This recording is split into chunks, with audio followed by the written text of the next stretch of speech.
नमस्कार, एक न्यूज़ 24 देख रहे हैं। यहाँ पर मैं हूं अफसद ब्यूटी। आपको बता दें कि बिहार में हाल के दिनों में हुए कई एनकाउंटर लगातार चर्चा का विषय बना हुआ है।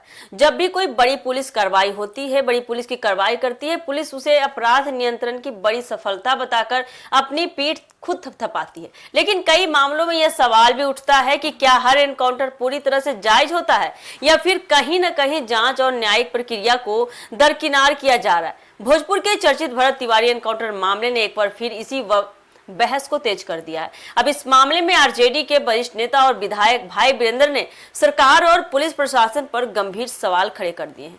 भाई वीरेंद्र ने कहा है कि बिहार में कानून का राज कमजोर होता दिखाई दे रहा है और एनकाउंटर की घटनाएं लगातार देखे तो बढ़ती जा रही है। उनका आरोप है कि कई बार बिना पूरी सच्चाई सामने आए ही किसी व्यक्ति को अपराधी घोषित कर दिया जाता है। उन्होंने कहा कि अगर कोई दलित समाज से आता है और उसका एनकाउंटर होता है तो उसे नक्सली बता दिया जाता है, जबकि दूसरे समुदाय के लोगों के मामले में भी अलग अलग तरह के आरोप लगाकर कार्रवाई को सही साबित करने की कोशिश की जाती है। आरजेडी नेता ने कहा कि किसी भी व्यक्ति को अपराधी साबित करने का अधिकार अदालत को है, न कि किसी को मौके पर ही दोषी मान लिया जाए।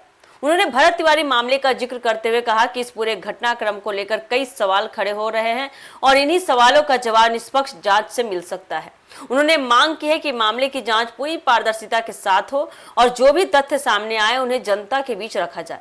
भाई वीरेंद्र ने आरोप लगाया है कि बिहार में अपराध और भ्रष्टाचार जैसे बड़े मुद्दों से ध्यान हटाने के लिए कई बार एनकाउंटर को उपलब्धि के तौर पर पेश किया जाता है।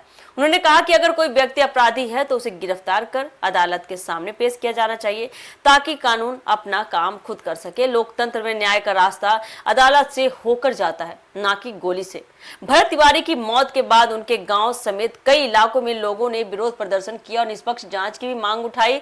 इस मुद्दे को लेकर महापंचायतों का भी आयोजन किया गया, जहां बड़ी संख्या में लोग पहुंचे और मामले की सच्चाई सामने लाने की मांग की है। विपक्ष लगातार इस मामले को उठा रहा है, जबकि सरकार और प्रशासन का कहना है, सीधा कहना है कि कानून के अनुसार कार्रवाई की गई है और पूरे मामले की जांच जारी है। भाई वीरेंद्र ने इतना कहा कि अगर सरकार को अपनी कार्रवाई पर भरोसा है तो उसे जांच से डरने की जरूरत नहीं है। उन्होंने मांग की है कि पूरे मामले की सच्चाई जनता के सामने लाई जाए ताकि किसी भी तरह की आशंका और विवाद समाप्त हो सके। फिलहाल भरत तिवारी एनकाउंटर का मामला बिहार की राजनीति का फिलहाल बड़ा मुद्दा बन चुका है। सत्ता पक्ष अपनी कार्रवाई को सही बता रहा है, वही जबकि विपक्ष इसे न्याय और संविधान से जुड़ा गंभीर सवाल बता रहा है।